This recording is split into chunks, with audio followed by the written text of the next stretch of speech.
قل هو اللہ احد پڑھو. میرا نبی تو کہے. بات کو یاد ہے میں نے کہی تھی گزشتہ جمعہ بھی اور پہ بس تو کہے. اب میری اس بات پہ آؤ. ایک ہے علم الیقین، ایک ہے عین الیقین، ایک ہے حق الیقین. آپ اور میں علم یقین والے ہیں. علماء صلحاء عین الیقین والے ہوتے ہیں. نبی حق الیقین والا. اور میرا تو وہ نبی ہے اللہ کی قسم ہے جس کو ابو جہل نے بھی کبھی نہیں کہا یہ جھوٹا ہے.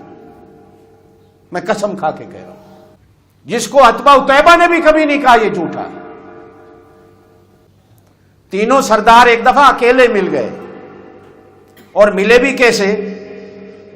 اس نے سوچا رات کے اندھیرے میں جا کر اٹھ کر دیکھوں اللہ کا نبی قرآن پڑھ رہا ہوگا، کعبے کی دیوار کے ساتھ کھڑا ہو کے سنوں کہتا کیا ہے. وہ بھی چھپ چھپ کے آیا. ابو جہل ایک کونے میں کھڑا ہے. ادھر سے عتیبہ اٹھا. کوئی دیکھے نہ، چھپ چھپ کے جاؤں محمد کا قرآن سنوں، کہو صلی اللہ علیہ وسلم. وہ ایک کونے کے ساتھ کھڑا ہے. عتبہ اٹھا چوری چوری، ہولے ہولے پیر اٹھاتا ہوا مکے کی گلی میں چلتا ہے، کسی کو میرے پیروں کی آواز نہ آئے. وہ بھی ایک کونے میں کھڑا ہے قرآن سن رہا ہے. آمنہ کے لال قرآن پڑھ رہے ہیں، کہو سبحان اللہ.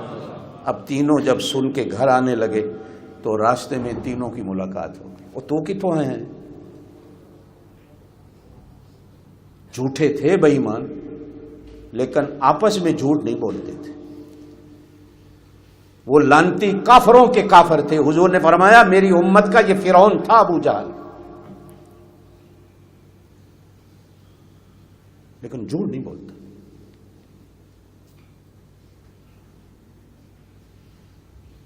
ابو سفیان حضور کے کتنے بڑے دشمن تھے، لیکن جب شہنشاہ نجاشی کے دربار میں گئے نا شکایتیں لے کر، تو خود کہتے ہیں میں نے بڑی کوشش کی جھوٹ بولوں، لیکن جب بولنے لگا تو سوچا ابو سفیان تو مکے کا سردار ہے، جھوٹ بولے گا لوگ کیا کہیں گے، سردار ہو کر جھوٹ بولتا ہے.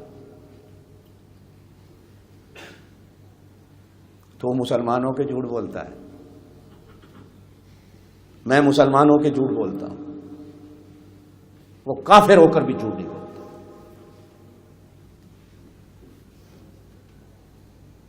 لعنتی تھے پرلے درجے کے، جن کے جہنمیوں نے بھی شک کی کوئی نہیں.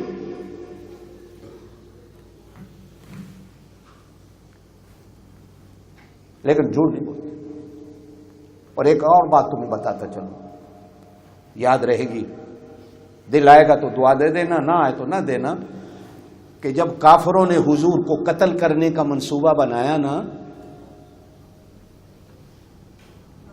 ابو جہل نے سارے مکے کے خاندانوں کا ایک ایک نوجوان لیا، قتل کرنا ہے آج کی رات. ایک رات مقرر ہو گئی. اور ابو جہل نے کہا سنو، قتل اس وقت کرنا ہے جب وہ گھر سے باہر آئے. توجہ دینا میرے ان جملوں پر. جب گھر سے باہر آئے گا قتل کرنا، گھر میں نہیں. آدھی رات گزر گئی، اللہ کی طرف سے حکم نہیں آیا ابھی تک اپنے پاک نبی کو نکلنے کا. جوان ابو جہل کے پاس جا کر کہنے لگے آدھی رات گزر گئی وہ نہیں آئے، کہیں ایسا نہ ہو ہمارا منصوبہ خاک میں مل جائے، آپ اجازت دو اندر جا کر مارتے ہیں. وہ لعنتی نے ایک ایک نوجوان کو ایسے ایسے زور زور سے تھپڑ مارے. کہا شرم نہیں آتی؟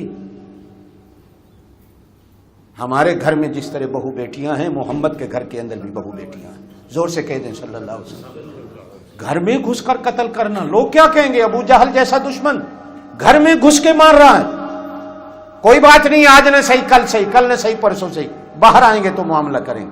گھر میں گھسنا قیامت تک کے لیے میرے سر پہ لعنت کا توق ڈلوانا چاہتے ہو؟ ابو جہل مکے کا سردار تھا، گھر میں گھس کر قتل کیا. آج مسلمان کیا کرتا ہے؟ اس کو کافر کہتے ہو.